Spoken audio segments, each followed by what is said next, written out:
लगेगी।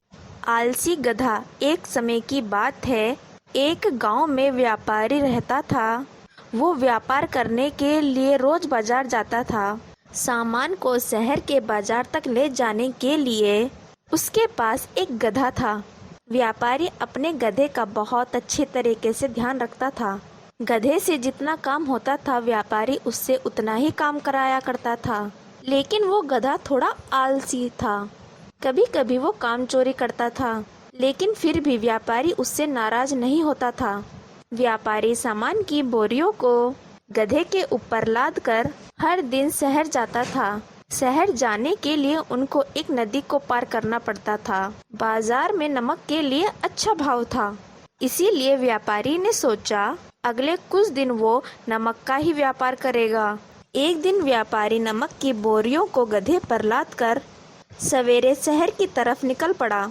उस दिन नदी का बहाव कुछ ज्यादा था। नदी पार करते समय गधा एक पत्थर से टकरा कर नदी में गिर पड़ा और वह पूरे तरीके से गीला हो गया। व्यापारी ने बहुत मुश्किल से गधे को उस नदी से निकाला और देखा उसको कहीं चोट तो नहीं लगी। गधा तो ठीक था, लेकिन उसका ध्यान नमक की बोरियों पर गया। गधे के पानी में गिरने के कारण सारा नमक पानी में घुल गया और बह गया। व्यापारी बहुत दुखी हुआ और गधे को लेकर अपने घर वापस लौट आया। गधा मन ही मन बहुत खुश हुआ, क्योंकि उसे आधे रास्ते से ही वापस आना पड़ा।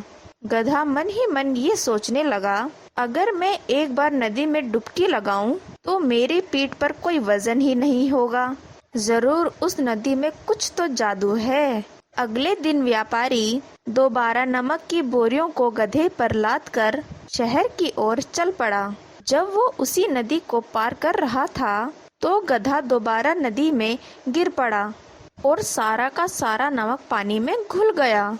उस दिन भी व्यापारी दुखी होकर अपने घर लौट आया, लेकिन गधा आज भी बहुत खुश था कि उसने अपनी अक्लबंदी से पानी में गिर के नाटक किया और पानी में डुबकी लगाई और व्यापारी को कुछ पता भी नहीं चला और आज का दिन भी उसके लिए आराम से बीत गया। फिर से अगले दिन व्यापारी शहर के बाजार की तरफ चल पड़ा। गधा नदी में जाने के लिए बहुत उतावला हो रहा था और उस दिन भी गधा पानी में जानबूझ के गिर पड़ा और सारा नमक पानी में फिर घुल गया। व्यापारी को गधे पर शक हुआ, कहीं ये गधा गिरने का नाटक करके चालाकी से काम चोरी तो नहीं कर रहा। वैसे तो ये गधा इतना आलसी है, पर नदी में जाने के लिए इतना उतावला हो रहा था। व्यापारी ने गधे को सीधा करने का उपाय ढूंढा। अगले दिन सुबह शहर से निकलने से पहले गधे पर नमक की बजाय रुई की बोरी लाद दी। गधा रोज की तरह मन ही मन बहुत खुश था। आज तो वैसे भी पीठ पर कम वजन महसूस हो रहा है।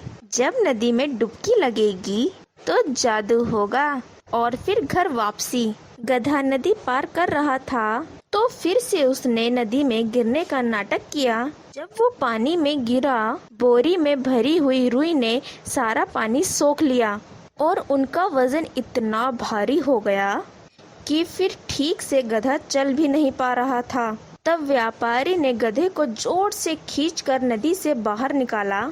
मैंने तुम्हें कभी भी जानवर की तरह नहीं पाला और ना ही कभी मारा, फिर भी तुमने काम चोरी की, मुझसे बेईमानी की। मेरा सारा नमक पानी में बह गया। तुम्हारी वजह से मेरा कितना नुकसान हुआ है, इसीलिए मैंने आज तुम्हारी पीठ पर रुई लाद दी और उस रुई ने सारा पानी सोख लिया और इतना वजन उठाकर तुम्हें नई शिक्षा मिल गई। गधे को अपनी गलती का एहसास हो गया और उसे ये समझ आ गया कि ना ही ये कोई जादुई नदी है और ना ही काम चोरी का कोई इलाज। फिर कभी भी गधे ने ऐसी हरकत दोबारा नहीं की।